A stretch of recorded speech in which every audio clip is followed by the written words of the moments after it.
Suvorov was too brave himself to be prodigal of honours where they were not merited. Fyodor was returning, as he had promised, worthy of his noble protector's friendship, and who knows, perhaps worthy of Vaninka's love.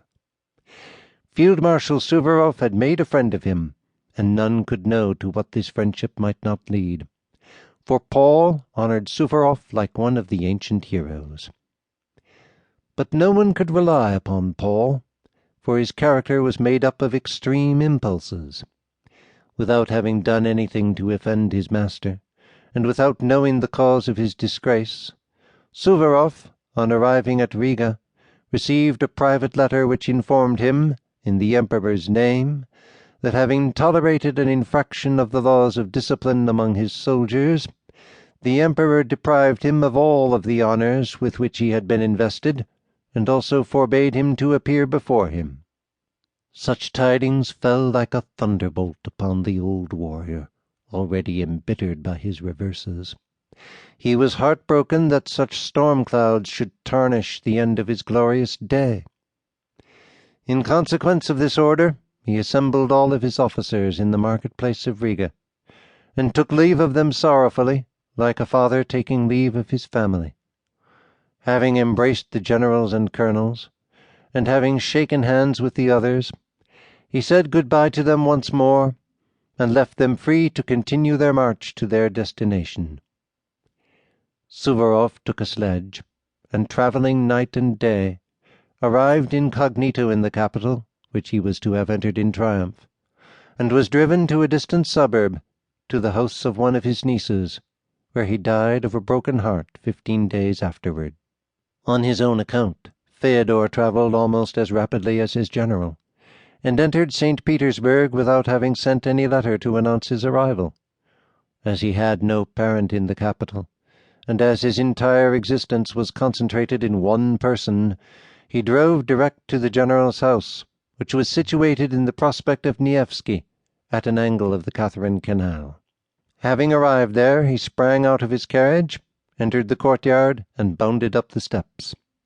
He opened the antechamber door, and precipitated himself into the midst of the servants and subordinate household officers.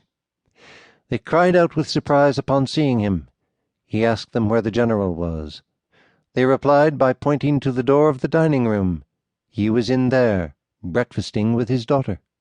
Then, through a strange reaction, Fyodor felt his knees failing him, and he was obliged to lean against a wall to prevent himself from falling.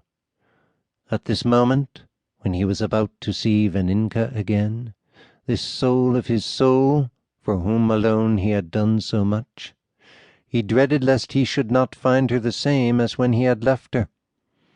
Suddenly the dining-room door opened, and Vaninka appeared.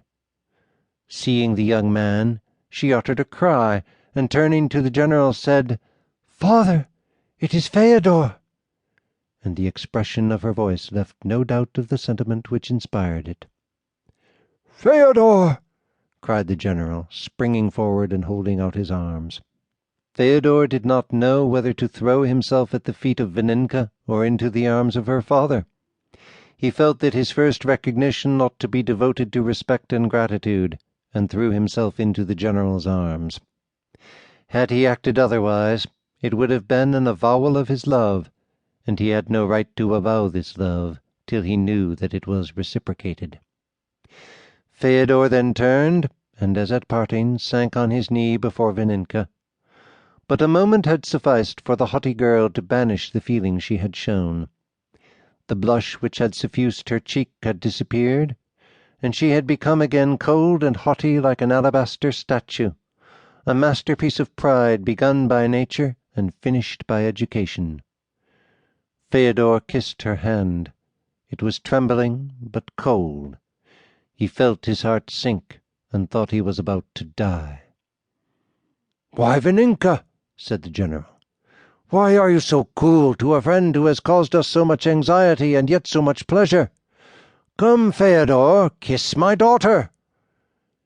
Fyodor rose entreatingly, but waited motionless, that another permission might confirm that of the general.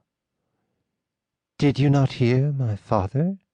said Vaninka, smiling, but nevertheless possessing sufficient self-control to prevent the emotion she was feeling from appearing in her voice.